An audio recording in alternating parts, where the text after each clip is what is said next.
Nah, Bapak-bapak rahimakumullah, agama itu menurut para ulama ada dua. Yang pertama agama samawi dan yang kedua adalah agama duniawi. Agama samawi itu adalah agama yang diturunkan oleh Allah Subhanahu wa taala melalui para nabinya. Nama kitabnya itu ada kitab Taurat, Zabur, Injil dan Al-Qur'an. Itu kitab samawi, Pak. Datangnya dari Allah semua. Gitu ya. Nah, kepada siapa Islam itu diturunkan? Kepada Rasulullah Muhammad sallallahu alaihi wasallam. Gitu. Makanya kalau ada Ahmad Musadek kah, Mirza Ghulam Ahmad kah, gitu ya kan? Ada lagi di Jawa itu, Pak, nama nabinya itu Tukimin, Pak. Tukimin, Pak. Ya Allah. Ini dengernya aja nggak semangat, nama nabi kok Tukimin gitu ya. Ini mudah-mudahan, ini mohon maaf kalau ada yang namanya Tukimin di sini ya, Pak. Ini kejadian di Jawa, Pak. Ya.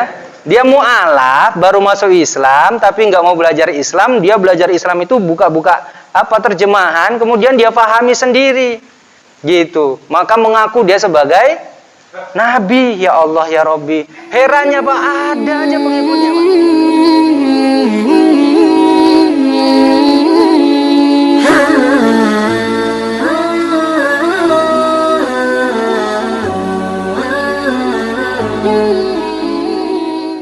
Bismillahirrahmanirrahim.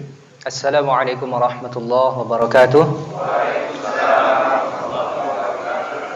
Alhamdulillahi wa syukurillah ala ni'amillah. Wassalatu wassalamu ala rasulillah wa ala alihi wa ashabihi wa mawalah. Wa la hawla wa la quwwata illa billah. Ashhadu an la ilaha illallah wahdahu la syarikalah. Wa ashhadu anna muhammadan abduhu wa rasuluh alladzi la nabiyya ba'dah. Amma ba'du fa ya ibadallah, usikum wa nafsi bittaqwallah wa ta'atihi la'allakum tuflihun. Qala Allah Ta'ala fi kitabihil karim, a'udzu billahi minasyaitonir rajim. Bismillahirrahmanirrahim. Ya ayyuhalladzina amanu taqullaha haqqa tuqatih wa la tamutunna illa wa antum muslimun. Wa qala fi ayatil ukhra, ya ayyuhalladzina amanu dukhulu fis silmi kaffah wa la tattabi'u khutuwatis syaitan innahu lakum aduwwum mubin. Sadaqallahul azim wa sadaqa rasuluhun nabiyul karim wa nahnu ala dzalika minasyahidin wasyakirin walhamdulillahirabbil alamin. Bapak-bapak, orang-orang tua kami, jamaah Masjid Baitur Rahman yang kami muliakan dan dirahmati Allah Subhanahu wa taala, terkhusus kepada Bapak BKM ya, Pak Anto dan pengurus Masjid Baitur Rahman, berikut juga para tokoh, alim ulama, para asatidz yang hari ini berhadir untuk bersama-sama saling sharing tentang keislaman. Kita bersyukur kepada Allah Subhanahu wa taala karena malam hari ini kita dipertemukan oleh Allah di rumah yang penuh barokah, di waktu yang barokah pula, dan saking barokahnya ini, Pak, tempatnya dingin ya. Jadi suasana dingin ini enaknya tidur, Pak. Ya, tapi alhamdulillah nggak apa-apa ya. Insyaallah mudah-mudahan pertemuan ini mendapatkan barokah dan juga mendapatkan ridha dari Allah Subhanahu wa taala, sehingga kita menjadi pribadi-pribadi yang soleh dan memiliki keluarga yang sakinah, mawaddah warahmah, memiliki keturunan-keturunan yang soleh-solehah, dan mudah-mudahan kita akan berjumpa dengan Allah Subhanahu wa taala di surganya bersama para sahabat dan Rasulullah sallallahu alaihi wasallam yang mulia.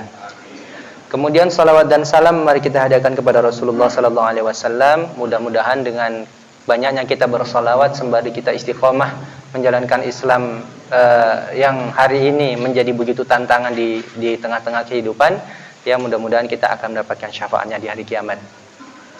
Bapak-bapak, saudara-saudara sekalian, para alim ulama yang dirahmati Allah Subhanahu wa taala, tadi sudah dijelaskan oleh Ustadz Anda tentang kebangkitan ya. Jadi membangkitkan umat manusia itu adalah dimulai dari akidahnya ya. Insyaallah saya sedikit saja nanti akan menjelaskan tentang thariqah dakwah Rasulullah sallallahu alaihi wasallam. Namun yang paling penting menurut saya pada malam hari ini itu adalah membahas tentang Islam. Gitu ya, Pak ya. Makanya hari ini malam ini saya akan menjelaskan sedikit ya untuk mungkin kalau yang belum pernah mendengar ya ini sebagai pemahaman baru, kalau yang sudah mendengar ini mengulang kaji saja, Pak ya. Nah, ini bukan maksudnya mengajari ikan berenang, bukan pula mengajari burung terbang ya Pak ya. Tapi sama-sama karena kita punya kewajiban saling mengingatkan, maka yang di depan mengingatkan yang yang sebagai pendengar, ya, bukan berarti yang di depan ini lebih baik daripada yang mendengarkan. Tapi mudah-mudahan kita semuanya mendapatkan hidayah, ridho dan barakah dari Allah Subhanahu wa taala.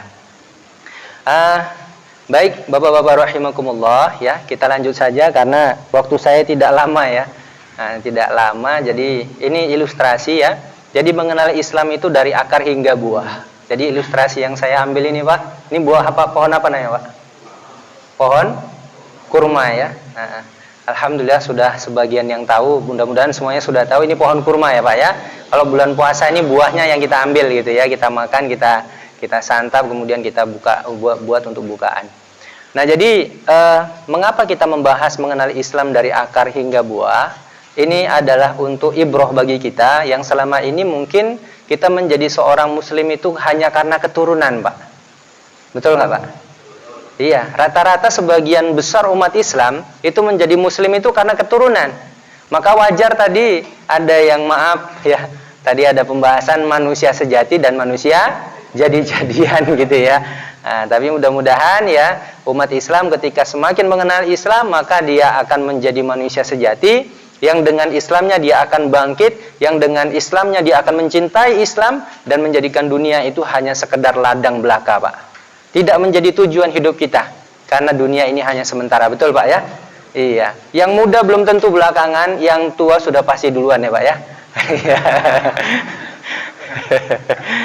Enggak juga Pak ya, enggak juga. Ya, karena kemarin tetangga saya usia 34 tahun gitu ya. Siang saya ketemu, berangkat zuhur saya ketemu sama dia ya. Dia di rumah, saya berangkat ke masjid.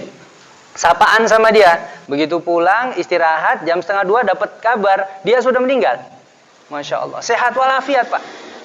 Masya Allah. Masih muda 34 tahun ya. Anaknya baru 4 gitu. Nah, Masya Allah. Jadi usia nggak ada yang menentukan. Baik, mengenal Islam dari akar hingga buah. Kalau tadi bangunan itu mulai dari pondasi sampai dengan fasade ya.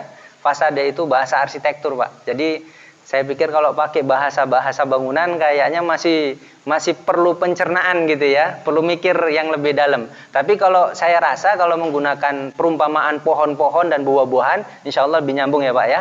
Ya mudah-mudahan ya. Nah makanya saya ambil judul itu mengenal Islam dari akar hingga buah, ya. Dari akar hingga buah. Ya masih bersama saya di channel yang sama, masih di YouTube ya. Karena ada yang rekam Pak di YouTube ya. Baik, bismillahirrahmanirrahim. Assalamualaikum warahmatullahi wabarakatuh. Nah, 2 kali udah salamnya ya Pak ya. Nah, nanti yang ketiga yang terakhir Pak. Insya Allah dapat barokah ya. Nah, jadi pokok pembahasan kita pada malam hari ini Pak, kita akan membahas tentang 4 perkara. Yang pertama itu makna dan cakupan Islam. Kemudian yang kedua tuntutan keimanan. Yang ketiga akibat meninggalkan Islam. Yang keempat tugas besar kita saat ini. Ya, tugas besar kita saat ini sebagai umat Islam. Nah, kita mulai dari yang pertama, makna Islam. Nah, ini makna Islam ini Pak, kita pelajari mungkin yang dulu SMP itu sudah pernah belajar tentang Islam. Dinul Islam, saya masih ingat pelajarannya Pak, sama guru agama saya. Jadi apa itu Islam? Islam itu berasal dari bahasa Arab, ya. Ya, jadi salam ayuslamu islaman. Nah, ini udah ada artinya Pak di situ, nanti tinggal dibaca aja ya. Yang intinya itu adalah keselamatan. Nah, itu secara etimologi bahasa. Jadi secara bahasa kata perkatanya perubahannya itu nahwunya itu perubahannya seperti itu ya, dan sorofnya seperti itu perubahannya. Kemudian secara istilah ya. Tadi maaf bukan nahwu tapi dari sorofnya ya. Kalau nahwunya itu kan tentang baris membaris ya. Kemudian secara istilah ya, secara makna secara syar'i, Islam itu adalah al-Islamu ad-dinul ladzi anzalallahu ala rasulihi Muhammadin sallallahu alaihi wasallam yanzimu ala qatun nas bi khaliqihi bi nafsihi wa bi ghairihi. Nah itu Pak ya. Jadi itu dalam kitab Nizamul Islam, itu merupakan karya Syekh Taqiyuddin An-Nabhani rahimahullah, bab 6 halaman 70 versi bahasa Arabnya. Boleh nanti kalau ada yang mau beli dipersilahkan ya Pak ya. Nanti cari insyaallah. Ini ada yang jual nggak di sini ya? Iya, ada ya. Jadi ini Pak, apa itu Islam? Islam itu adalah ad-din, agama atau jalan hidup ya. Ya, anzalallah yang diturunkan oleh Allah Subhanahu wa taala. Kepada siapa? Ala Rasulih Muhammadin sallallahu alaihi wasallam, kepada Rasulullah Muhammad sallallahu alaihi wasallam. Untuk apa dia diturunkan? Untuk mengatur manusia. Yanzimu ala qatun nas. Mengatur manusia. Manusia Pak. Dikasih aturan aja nggak mau ikut teratur, Pak. Apalagi nggak dikasih aturan, hancur kita, Pak. Iya kan? Dikasih aturan Islam, masih banyak yang ngeyel, Pak. Mengatakan Islam kuno, Islam radikal, Islam ini, Islam itu segala macam. Semua itu tuduhannya yang miring-miring kepada Islam. Belajar nggak mau, Pak. Iya kan? Belajar nggak mau. Tapi kalau nuduh Islam itu seneng kali gitu. Kecuali dana wakaf sama dana haji, Pak. Iya kan? Nah itu, Pak. Ini kesalahan, ya. Makanya di sini kita membahas kajian atau mengulang kaji dari yang paling sederhana, mengenal Islam. Ya. Jadi Islam itu, Pak, dia agama. Dia bukan prasmanan. Prasmanan tahu ya, Pak ya? Jadi makanan siap saji yang kita tinggal milih.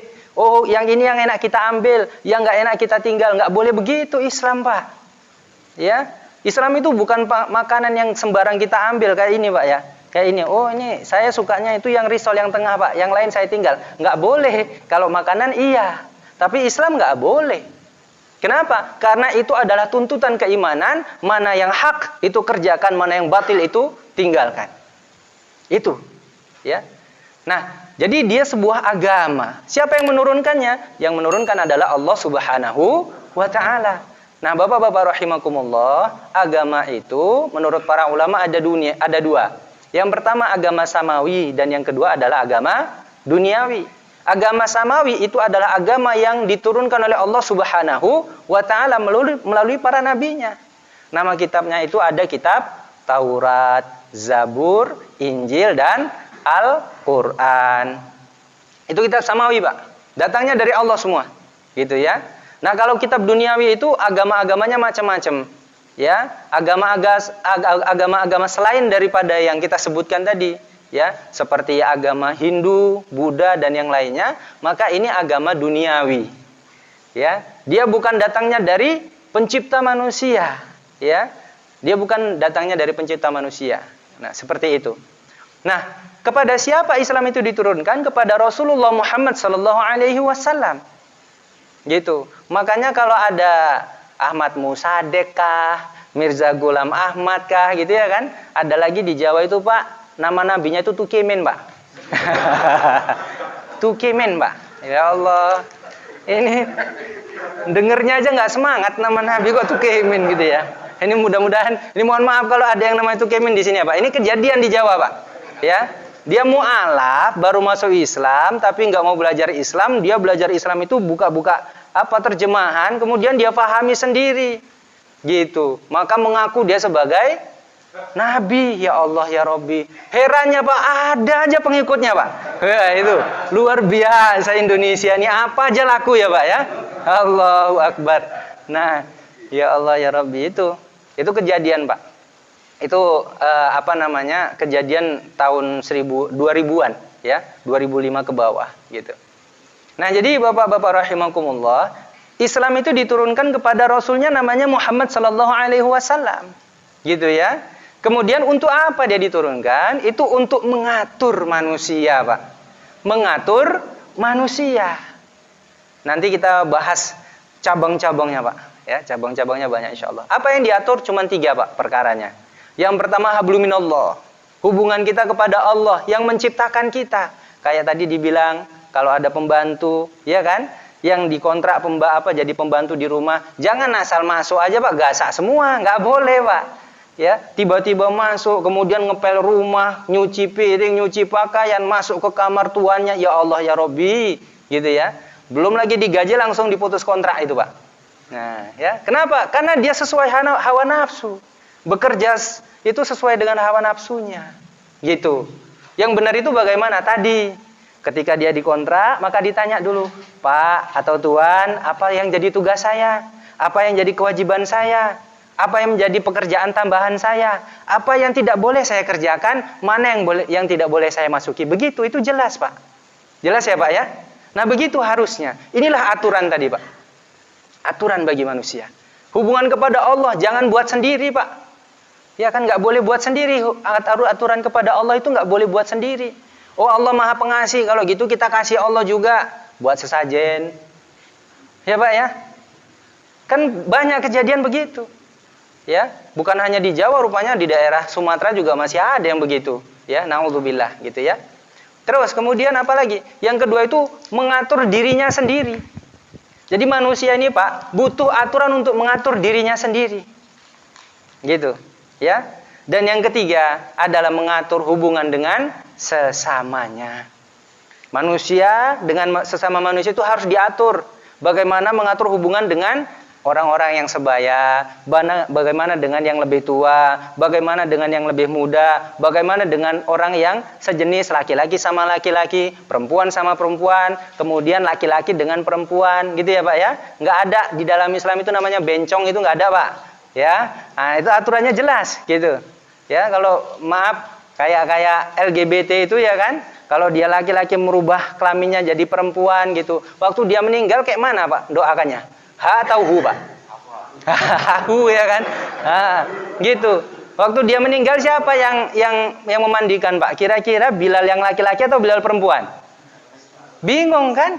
Makanya Islam itu punya aturan gitu. Kalau laki-laki jelas, batasan auratnya jelas, perempuan batasan auratnya juga jelas gitu Pak. Nggak sembarangan di dalam Islam ini. Gitupun manusia sudah tinggal ngikut saja aturan Allah, itu memahaminya aja nggak mau Pak. Betul nggak Pak? Iya, gitu. Nah, selanjutnya Pak. Nah, dalilnya apa saja? Ini banyak Pak ya. Dalil-dalilnya itu surah Al-Maidah ayat 3. Ini yang masyhur ya. Bismillahirrahmanirrahim. Al-yawma akmaltu lakum dinakum wa atmamtu 'alaikum ni'mati wa raditu lakum al-Islam madina. Dan kemudian dalam surah Al-Imran ayat 19 ya, tentang agama yang diridhai oleh Allah. Apa itu? Bismillahirrahmanirrahim. Innad dina 'indallahil Islam dan seterusnya. Ada juga hadis yang mutawatir ya. Nah, jadi banyak sekali dalil Pak tentang Islam ini untuk memaknainya ya. Para ulama mufassirin itu kemudian meramunya dengan tafsiran seperti itu.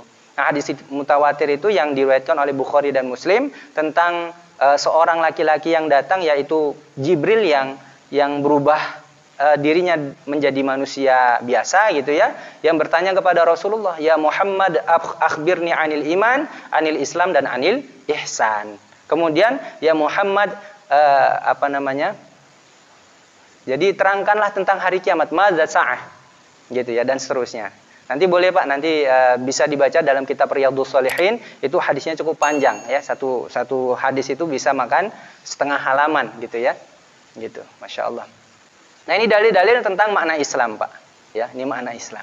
Maka sebagai seorang muslim, kita harus paham betul, kita harus kenal betul dengan Islam. Jangan sampai seorang muslim nggak kenal dengan Islamnya, betul nggak Pak? Iya, gitu. Jangan sampai seorang muslim tidak kenal dengan Islamnya. Maka wajar kalau bendera tauhid dibakar, tenang saja. Gitu ya Pak. Ulama-ulama dikriminalisasi bahkan dipenjara, ya tenang saja, kayak nggak ada kejadiannya Pak. Ya, orang-orang yang terbunuh gara-gara memperjuangkan Islam, ya dia diam saja. Palestina dibombardir setiap hari pakai bom-bom yang luar biasa. Ya, termasuk bom-bom fosfor gitu. Tapi ya umat Islam ya biasa saja. Kenapa? Dia tidak mengenal Islam. Gitu. Sebagian besar umat Islam itu sudah mengenal Islam. Gitu. Maka kita memperkenalkan. Mudah-mudahan yang sudah kenal semakin menambah keimanannya, yang belum kenal menjadi lebih kenal. Ya Pak ya. Nah, baik, jadi Bapak-bapak rahimakumullah, cakupan Islam sebagai aturan itu ada 3 saja sebenarnya Pak ya. Islam sebagai jalan hidup itu dia mengatur hubungan manusia kepada penciptanya, yaitu Allah Subhanahu wa taala dalam 2 perkara. Yang pertama adalah akidah dan yang kedua adalah ibadah mahdhah. Ya, ibadah itu menurut para ulama terbagi menjadi 2 dari jenisnya. Yang pertama mahdhah, yang kedua yang ghairu mahdhah. Bedanya apa? Kalau ibadah mahdhah, rukun, syarat, tata cara, perkara yang membatalkan itu semuanya dari Allah, dicontohkan langsung oleh Rasulullah. Gitu. Nah, kalau yang ghairu mahdhah, rukun, syarat, ya, kemudian perkara yang membatalkan itu Allah yang menentukan, tapi tata caranya masih bisa kemudian ya ada ijtihad di situ, peluangnya ada gitu Pak ya. Walaupun harus sesuai dengan nas Al-Qur'an dan As-Sunnah. Kemudian yang kedua, hubungan manusia kepada dirinya sendiri ya, yaitu syakhsiyah dan akhlak. Ya, syakhsiyah atau akhlak, kemudian mat'umah, ini perkara yang dikonsumsi. Kemudian yang ketiga itu hubungan manusia kepada sesamanya, itu ada muamalah dan uqubat. Ini penjelasannya Pak. Hubungan manusia kepada penciptanya itu dalam perkara akidah atau iman itu ada 6 ya. Rukun kepada iman kepada Allah, kepada para malaikat, kitabullah, kemudian para nabi dan rasul, kepada hari kiamat, kepada qada dan qadarnya Allah, kepada takdir Allah. Itu dalam hadis mutawatir tadi. Jadi ini dalilnya nggak ada di dalam Al-Quran, Pak. Rukun iman dalam Al-Quran nggak ada. Itu dalam hadis riwayat Bukhari dan Muslim. Hadis yang muttafaqun alaih, bahkan derajatnya itu mutawatir. Kemudian ada yang kedua itu ibadah madhah. Itu ada syahadatain, salat, zakat, kemudian saum atau puasa, kemudian hajjul bait atau berhaji. Ini ibadah madhah. Ini hubungan manusia kepada penciptanya, yaitu Allah Subhanahu wa ta'ala. Kemudian hubungan manusia dengan dirinya sendiri terbagi menjadi dua. Yang pertama itu adalah syakhsiyah atau akhlak. Ya, yang kedua itu adalah mat'umat, perkara yang dikonsumsi. Kalau syakhsiyah itu terbagi menjadi dua. Unsurnya ada dua. Yang pertama itu fikriyah, akliyah atau pola fikir. Yang kedua itu nafsiyah atau pola sikap. Pola fikir itu, Pak, intinya ketika kita mau mengerjakan sesuatu, ya, apa yang menjadi tuntutan kita? Apakah Islam atau bukan Islam? Apakah karena Allah atau bukan karena Allah? Nah, itu bahasanya itu lillah au li ghairillah. Kita mengerjakan sesuatu itu karena Allah atau selain dari Allah. Gitu, Pak. Bisa dipahami ya, Pak ya? Yang kedua itu yang tadi mafahim, yang kedua itu maqayis, standar dalam melakukan perbuatan. Ya, apakah halal haram atau manfaat dan mafsadat. Gitu. Di dalam Islam yang kita kenal standar perbuatan kita itu adalah halal dan haram. Haram kita tinggalkan, yang halal kita ambil atau kita kerjakan. Kemudian yang ketiga itu adalah qanaat. Ketika kita melakukan satu perbuatan, tujuan kita itu apa? Dalam Islam itu adalah mardhatillah. Bukan cari kaya, Pak. Bukan cari ketenaran. Bukan cari yang indah-indah di dunia. Bukan, Pak. Bahkan dunia itu di dalam Islam, ya, dunia itu bagi orang yang beriman itu hanya sebagai sebuah ladang, Pak. Sementara aja kita, Pak. Kita nanam padi tumbuhnya rumput, apalagi nanam rumput, apa mungkin tumbuhnya padi, Pak? Nggak mungkin gitu. Kita taat saja mungkin ada maksiatnya, apalagi kalau kita maksiat, apakah mungkin ada taatnya? Tidak mungkin, gitu. Nah, supaya kita mengetahui mana yang taat, mana yang maksiat, kita sama-sama mengkaji tentang Islam. Kemudian pola sikapnya, pola sikap itu terbagi menjadi dua, ya. Nah, jadi beramal dengan dorongan iman, ya. Jadi sikap dia itu ketika dia bekerja, itu karena perintah dari Allah. Bekerja itu hukumnya wajib. Mencari ilmu juga hukumnya wajib. Semua dia kerjakan, cuman diatur waktunya. Berbakti kepada orang tua wajib dan seterusnya, ya. Kemudian yang kedua, terikat kepada hukum syara. Kalau bekerja, terikat dengan hukum syara, ya. Kalau dia jadi pejabat, terikat dengan hukum syara. Makanya dia nggak akan makan uang bansos, gitu, Pak. Ya kan? Memang cuma 10.000, Pak. Tapi pengnya kan gitu ya, Pak ya. Nah, kalau dia seorang muslim yang benar-benar memahami Islam, dia akan terikat dengan hukum syara, Pak. Nggak berani dia itu akan korupsi, walaupun cuma sedikit. Kalau itu memang bukan harta yang hak untuk dia, akan dia tinggalkan. Takut dia itu hanya kepada Allah, bukan kepada manusia. Manusia itu, Pak, masih bisa disorong, Pak. Ya kan? Kalau kata almarhum Kiai Haji Zainuddin MZ rahimahullah itu, kalau zaman dulu korupsi itu, Pak, di bawah meja. Ya kan? Kemudian berganti di atas meja. Kalau sekarang sak meja-mejanya dikorupsi, Pak. Nah, kenapa? Karena nggak terikat dengan hukum syara, Pak. Gitu ya. Ini bukan ujaran kebencian ya, Pak ya. ini fakta yang mau kita jelaskan kepada umat. Dan di dalam Islam politik itu bukan perkara yang tabu, Pak. Cuman politik di dalam Islam itu bukan untuk calon-mencalon. Gitu. Makanya kita sama-sama memahami Islam. Kemudian yang ketiga, ketika dia melakukan perbuatan itu semata-mata mencari ridha Allah, bukan yang lain. Mau dipuji orang nggak ngaruh, mau dihina orang nggak ngaruh, gitu. Sepanjang yang dia laksanakan sesuai dengan perintah dan larangan Allah, dia kerjakan, gitu.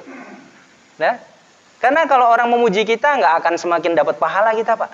Orang menghina kita juga kita nggak akan berdosa. Selama yang kita kerjakan benar, gitu. Bisa dipahami ya, Pak ya? Oke. Kemudian yang selanjutnya, mat'umat.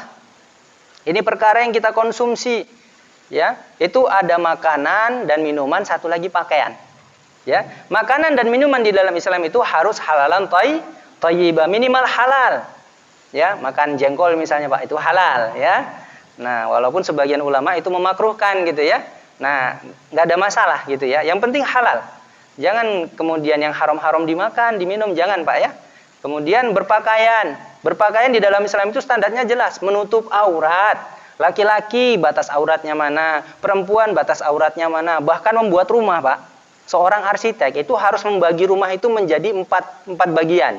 Yang pertama wilayah privat. Ya, wilayah privat, wilayah yang khusus untuk dia dan orang-orang khusus sama dia, kayak suami istri, ruangannya khusus. Ada semi privat, ya. Itu keluarga boleh masuk di situ, cuman tetap ada batasan namanya semi privat. Kayak ruang keluarga, dapur, nah itu semi privat gitu. Kemudian ada yang ketiga itu ruang tamu, itu semi publik, umum boleh masuk, cuman orang-orang yang boleh dimasukkan ke dalam rumah. Kalau satu lagi ada teras, itu publik gitu ya. Orang boleh masuk ke situ tapi tetap harus melewati pagar. Nah, begitu, Pak. Sampai sebegitunya Islam. Ya, kalau kemudian buat WC jangan menghadap atau membelakangi kiblat dan seterusnya. Islam mengatur, Pak. Bahkan WC sama kamar mandi harus dipisah. Gitu. Bisa dipahami, Pak? Iya. Selama ini mungkin belum sampai ke sana kan gitu ya. Nah, Masya Allah. Jadi menutup aurat. Jadi kalau dia di rumah auratnya seperti apa? Kalau dia keluar rumah auratnya seperti apa? Laki-laki seperti apa batasannya? Perempuan juga seperti apa batasannya? Ini mohon maaf, Pak. Masih ada waktu ini kira-kira. Ini udah jam 10:07. Ya, masih ada. Masih bisa ya, Pak ya? Saya minta waktu sekitar sampai angka 3 ya, Pak ya. 8 menit lagi. Nah, 8 menit lagi ya. Kita sabur habis nggak apa-apa ya, Pak ya? Karena waktunya sempit jadi mohon maaf lah ya. Nah, kemudian hubungan manusia dengan sesamanya. Ini yang paling banyak, Pak. Paling banyak ini. Ada 2 perkara juga, cuman cabangnya luar biasa banyaknya. Yang pertama muamalat. Ini berkaitan dengan berbagai macam akad, gitu ya. Di situ ada 4 perkara. Ada ekonomi atau iqtisadiyah, ada politik atau siasah, ada interaksi atau ijtimaiyah, dan ada kesejahteraan atau maslahiyah. Udah pernah dibahas ini, Pak? Belum ya? Nah, ini. Ya. Jadi ekonomi itu nanti kita berkaitan dengan alat tukar. Di dalam Islam alat tukar yang bagus itu apa? Itu dibahas. Boleh nggak kita dengan sistem barter? Kalau barter itu bagaimana mengukurnya? Itu di dalam Islam ada, Pak. Jual beli, sewa menyewa, gadai menggadai, itu di dalam Islam ada hukumnya. Ya. Jadi Sayyidina Umar radhiyallahu anhu itu pernah berkata di pasar, kalau kalian mau berjual beli tapi kalian tidak tahu hukumnya, maka niscaya kalian akan memakan yang riba. Akan memakan hal yang batil, yang bukan haknya. Itu ada, Pak. Kalau nggak paham hukumnya. Sekarang kan banyak bisnismen yang tidak faham Islam seperti apa, bagaimana berbisnis. Belum lagi nanti kita bahas musyarakah buat perusahaan. Hukum menggunakan uang dari bank, menggunakan uang dari koperasi, kemudian kita beli barang dari leasing dan seterusnya. Itu ada, Pak. Saya punya slide 42, Pak. Itu belum semua. Itu baru bahas kepemilikan individu. Sementara kepemilikan di dalam Islam ada 3. Individu, masyarakat, negara. Ada, Pak. Jadi mana kepemilikan individu? Ada ukurannya. Mana kepemilikan masyarakat? Ada kepemilikannya. Kemudian ada kepemilikan negara. Gitu. Jadi nggak semua itu boleh miliki, nggak boleh. Semua ada aturannya. Gitu, Pak ya. Nah, itu masalah ekonomi. Kemudian masalah politik. Nah, sederhananya kalau politik gini, Pak. Apa kewajiban negara kepada rakyat dan apa kewajiban rakyat kepada negara? Kalau sekarang kan semboyannya, jangan engkau tanya apa yang negaramu berikan kepadamu, tapi tanyalah apa yang kamu berikan kepada negara, Pak. Ampun kita, Pak. Iya, ampun, Pak. Semua dipajak. Iya kan? Kita nggak punya diurusi, begitu punya, kena pajak. Betul nggak, Pak? Nah, ini listrik aja kena pajak, Pak. Iya kan? Masya Allah, Pak. Di dalam Islam nggak begitu. Apa hak negara? Ada. Apa hak rakyat? Ada. Kalau dia hak negara, kewajiban rakyat. Dan kalau dia hak rakyat, menjadi kewajiban negara. Gitu, Pak. Jadi adil ya, Pak ya? Adil karena dia datang dari yang maha adil. Gitu, Pak. Nah, saya minum dulu ya, Pak ya. Bismillah. Tinggal 5 menit lagi. Masya Allah. Ya, nah itu sederhananya. Kemudian interaksi. Tadi, interaksi antara laki-laki dengan perempuan, apa batasannya? Perempuan dengan perempuan, apa batasannya? Antara anak dengan orang tua, apa batasannya? Semuanya ada batasannya, Pak. Kalau anak mumayyiz, bagaimana cara mendidiknya? Kalau anak prabaligh, bagaimana cara mendidiknya? Kalau anak sudah baligh, bagaimana mendidiknya? Kalau anak sudah punya anak, bagaimana mendidiknya? Semuanya ada aturannya, Pak. Gitu. Masalahnya itu jarang dibahas. Hari ini pembahasannya yang sering itu misalnya, maaf, ini mudah-mudahan di sini nggak ada. Gitu ya. Bahkan antara kunut dengan nggak kunut masih jadi perbedaan. Perdebatan yang membuat kita itu, jaraknya jadi jauh. Betul nggak, Pak? Gitu. Nah, mau kunut ya silakan, nggak kunut juga silakan. Yang penting jangan nggak sholat, Pak. Ya, kalau kita sanggup berdiri, nggak sanggup duduk. Kalau nggak sanggup berbaring, ya kan? Berbaring. Kalau masih bisa bergerak-gerak, gerak-gerak. Kalau nggak bisa pakai kode. Kalau nggak bisa ya sudah disolatkan, selesai. Gitu, ya. Gitu ya. Ada lagi yang berkilah, saya nggak mau sholat karena masih belum bisa khusyuk, gitu ya. Cari rukun, Pak, di mazhab mana yang menjelaskan bahwasanya ya khusyuk itu merupakan rukun atau syaratnya. Saya belum pernah jumpa, Pak, di 4 kitab itu. Baik Imam Hanafi, Imam Maliki, Imam Syafi'i atau Imam Hambali itu belum ada saya temukan. Entah kalau yang lain mungkin pernah ketemu, ya. Nah, gitu. Nah, jadi ini, Pak, masih banyak lah yang dibahas, ya. Jadi interaksi, kemudian kesejahteraan. Dalam Islam itu kesejahteraan standarnya ada. Bukan sekedar jargon saja dia, Pak. Tahu jargon ya, Pak, ya? Cuman omong kosong, cuman janji-janji. Bukan seperti itu. Di dalam Islam ada pembahasannya. Ya. Kemudian yang selanjutnya itu adalah ukubat atau sistem sanksi. Sanksi di dalam Islam itu ada 4. Ada hudud, ada jinayat, ada ta'zir, ada mukhalafat. Hudud ini berkaitan dengan hadnya Allah. Orang yang berzina, yang muhson, dia dirajam. Yang kemudian yang ghairu muhson, dia dijilid, dicambuk, ya. Orang yang LGBT, yang perilakunya menyimpang, ya. Laki-laki sama laki-laki, perempuan sama perempuan, ada lagi pedofilia, itu ada hukumannya masuk ke dalam perkara hudud. Ada perkara jinayat, gitu ya. Nah, jadi kalau orang yang mencuri sudah jelas ukurannya dan bukan karena dia itu lapar, dia harus dihukum dengan sistem potong tangan. Nah, jadi kalau korupsinya sampai miliaran gimana? Itu nantilah dulu ya. Pembahasannya ada lagi gitu ya. Nah, gitu, Pak. Jadi jenayah jelas sehingga kalau pejabat nggak berani dia melakukan korupsi, gitu, Pak. Ya. Nah, kalau sekarang kan masih bisa, ya itulah ya. Masih bisa diatur gitu. Nah, kemudian takzir. Ya, takzir ini perkara yang membuat orang itu jera. Ya. Nah, dengan adanya hukum takzir ini misalnya orang yang di bulan puasa misalnya sering merokok ya di tengah jalan suka-suka dia, itu kena takzir nanti. Ya. Orang puasa susah-susah ya kan, yang udah biasa ngerokok nahan nggak ngerokok gitu ya. Ada pula yang ngerokok. Sedap kali itu rasanya, Pak, ya kan? Biasanya yang biasa merokok, begitu dia buka puasa minum air langsung ahlu hisab ya kan, ngerokok dulu dia. Gitu. Jadi orang yang nggak berpuasa kena takzir gitu. Kenapa? Karena nanti di hari kiamat Allah minta pertanggungjawaban. Orang yang nggak sholat juga akan ditakzir. Kalau dia nggak paham sholat, baru dia diajari. Jangan ditakzir dulu, begitu, Pak. Bisa dipahami ya, Pak, ya? Nah, kemudian yang terakhir itu mukhalafat. Ini hukuman yang bersifat administrasi. Gitu ya, misalnya kita diperintahkan untuk menggunakan masker untuk menjaga kesehatan. Rupanya ada yang nggak pakai masker. Nanti ada hukumannya. Gitu ya, tapi hukumannya nggak berat. Ya, cuman sekedar sanksi sebentar aja gitu. Nah, kemudian hubungan manusia dengan dirinya sendiri sudah. Nah, ini, Pak, tuntutan keimanan kita itu ada 3. Yang pertama itu adalah yang paling bawah, Pak, memahami dan meyakini Islam. Meyakini dan memahami Islam. Ada orang yang paham tapi dia nggak yakin. Ada nggak, Pak? Bahkan ada orang yang nggak paham Islam. Nah, coba, Pak. Ya, ada orang dia yang yakin Islam itu benar tapi sholat nggak mau. Ada nggak, Pak?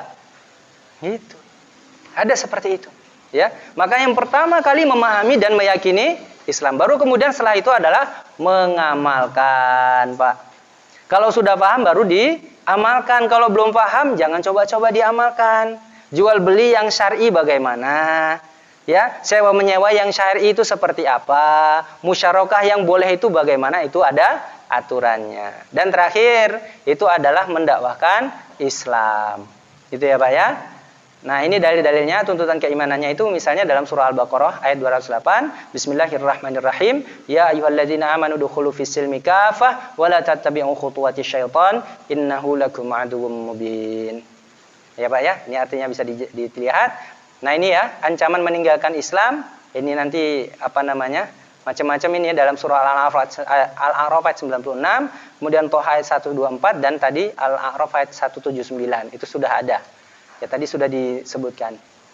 Nah ini ancaman juga ketika meninggalkan Islam, maka di hari akhirat kita tidak akan menjadi orang-orang yang beruntung. Jadi kita orang yang rugi. Bismillahirrahmanirrahim. Wa may yabtaghi ghairal islami dinan falan yuqbala min wa huwa fil akhirati minal khasirin.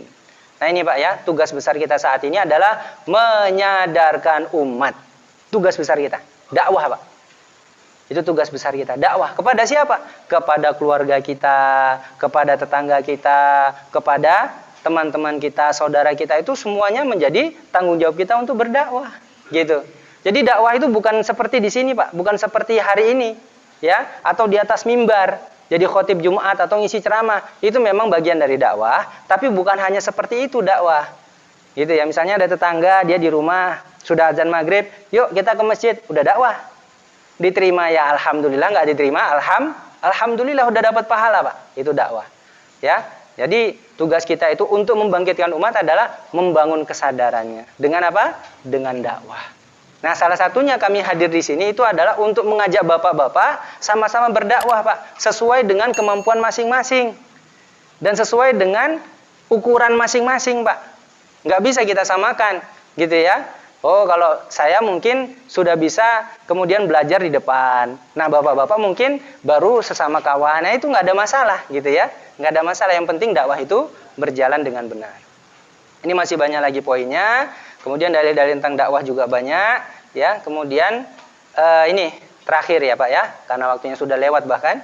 Jadi harapan kita ke depan itu adalah jadilah bagian dari orang-orang yang memahami, meyakini, mengamalkan dan mendakwahkan Islam serta memperjuangkan Islam. Hari ini memang Islam butuh perjuangan, Pak. Sebagaimana Rasulullah dan para sahabat pertama kali ingin menegakkan Islam, seperti itulah hari ini kita tugasnya, Pak.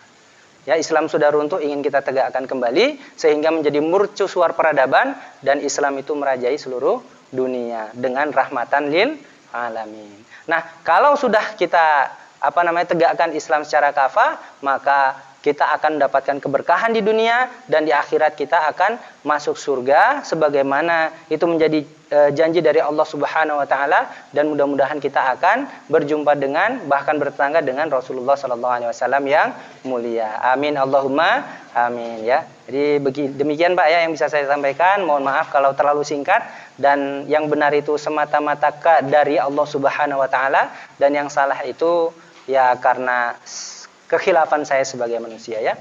Mohon maaf, yang terima kasih ya. Jazakumullah khairan katsiran ya. Bila liqa ma salama billahi taufiq wal hidayah. Assalamualaikum warahmatullahi wabarakatuh.